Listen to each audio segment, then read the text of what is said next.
Morning and welcome to the next podcast of Andy Collier-talks cricket memorabilia.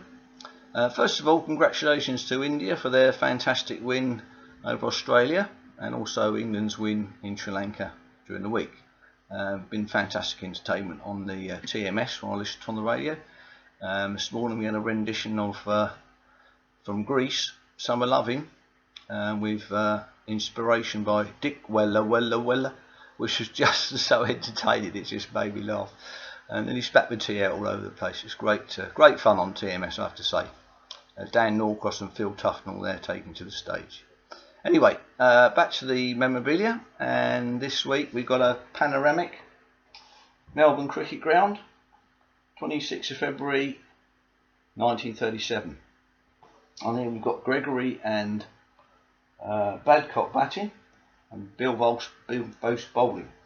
Attendance is 76,000 people in there in that ground. Nearly everyone got a hat on, which is a fantastic, lovely, my biggest Panoramic, a lovely thing. Takes some storing, but I've got it on top of a bookshelf upstairs. Lovely crisp photograph of Melbourne, 1937. Obviously the deciding Test match, the fifth one, with England losing 3 on the trot and losing the series 3-2 after being 2-0 up, which is a bit of a disappointment. But there we are, bit of rain intervened. So that's a lovely photograph there, Panoramic. So anyway, this week I thought I'd do a few more books this week. I'm going to start with Runs in the Family by John Edrich, David Frith, which is most of these books are David signed. These are signed here. But this one here was about 1969, I think, and I can remember the advert in the local Surrey Advertiser saying that John Edge will be in a certain bookshop in Guildford I think it was a Saturday morning. So I cycled into Guildford, and he was in Quarry Street, and there he was. John kindly signed my autograph book for me, so he was the first cricketing autograph I got, and he has been my hero ever since, as you would expect. But a very interesting read there. Unfortunately, John, as we know, passed away a few weeks ago, which is very sad, but I've collected a few things of his over the years. So this bit, I didn't buy this book. I didn't want interested in books in those days, so this is a later edition. Nicely signed by both men, so that's nice. Next Surrey one is Percy, which is Pat Pocock with Patrick Collins. This one's another signed book here. Best wishes, Pat Pocock there. Percy. Interesting little read of quite a character in the Surrey dressing room for sure. I can remember when he got a story saying that he got had 3 noughts on the trot, and then he got a 2 not out, come back in the dressing room and he said it's nice to come back with a big one. So it's quite a character, is Percy. Another interesting book was this one's not signed, but The Strangers Who Came Home, first by John Lazenby, the first Australian cricket tour of England. Well, that's about 10 years after the Aborigines, of course, but very interesting read and well researched there from John. So that was quite a nice book. I found that in a charity shop. Now, another book that is got a place in my heart was given to me by Ken Farnes, his niece, which is Tools and Tests by Ken Farnes. Pretty poor dust jacket, but we can forgive that. We've got an inscription in here, Norman and family, which is Ken Farnes' brother. Love to all, Ken, 24 for the 5th, 1940. And we know Ken died in a plane crash during the Second World War, so on his first test flight in his Wellington bomber. So that's quite a poignant book, that, and quite an expensive book, I would have thought, even with a poor dust jacket with its relevance. So I would say a good two perhaps £300 worth of that back, but it's not going anywhere anyway. But on the same occasion, or after she gave me the book, came his diaries. This one here from, I'll start with the 1936 one, which was put together by his family. It's all newspaper reports from 1936 when he went to Australia, which is this tour behind me. Some lovely photographs in there. Photograph of the ship there, which is the Orion. not on a maiden voyage. The maiden voyage was on the 35-36 tour. But there's some lovely photographs there, Ken doing his spikes and what have you there. So that's quite a nice book. And also the diaries from his 1938-39 tour to South Africa, which is a fantastic document really. It just tells him from the word go when he boarded. Got fairly lonely, I think.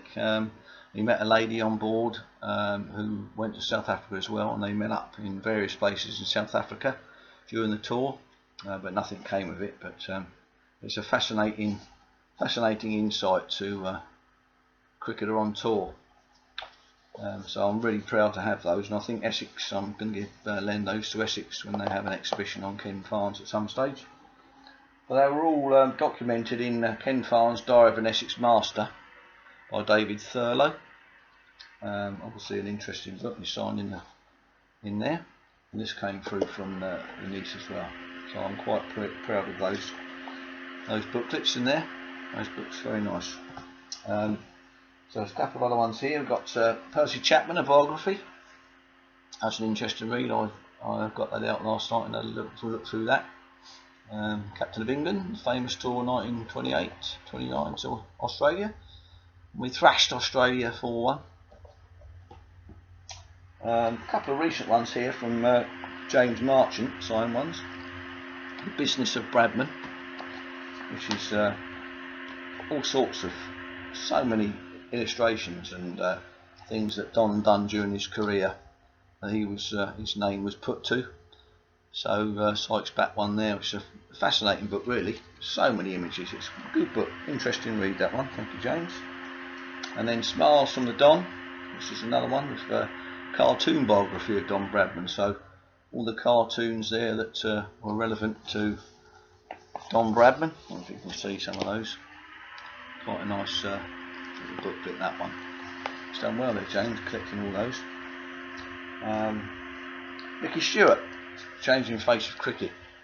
Interesting read there. He finally got Stephen Chalk to do the book with him, or vice versa probably, and it's signed in there by Mickey and Stephen Chalk there, so nice one there. Mickey kindly came up and done a talk in the museum for me, which is a fantastic. He can pack the house out, about 60 people in there in a small environment, which is a great evening, I have to say, and I thank him for doing that.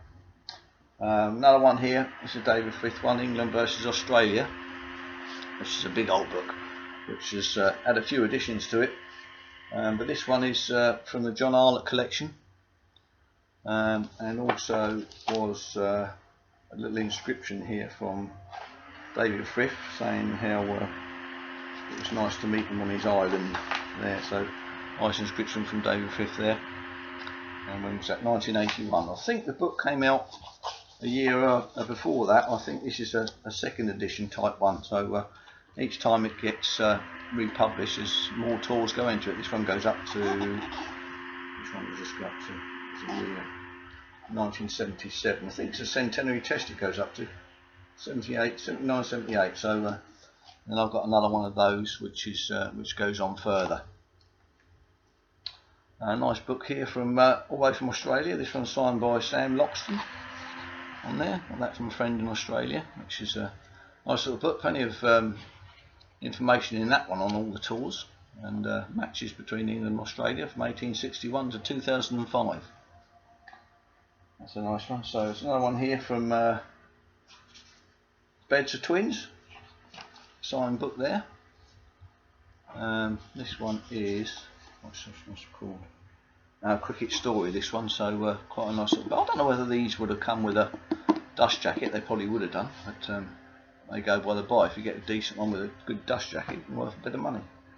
Another one here, A Real Jeeves by Brian Halford. That's a nice read. Obviously Jeeves, a Warwickshire man, who gave his name to P.G. Woodhouse's famous character.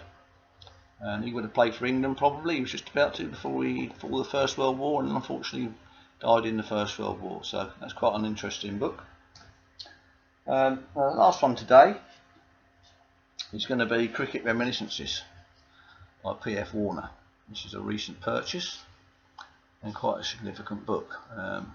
Years ago, Gubby Allen was thought to be the son of Pelham Warner, but rumours were rife and no one really ever proved it. In here is an inscription: G.O. Allen from P.F. Warner, the Perrault, which is the father in French. So that's obviously his little nickname. There's a little bit of mixture of Caribbean in there and everything. So February the 12th, 1921, when Gubby was at Eton College.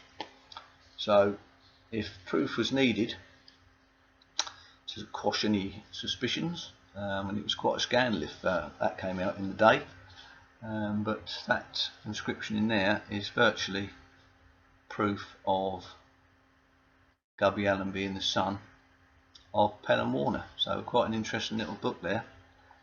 Might shake a few things up in the cricketing world, but it's 100 years nearly in next couple of weeks' time.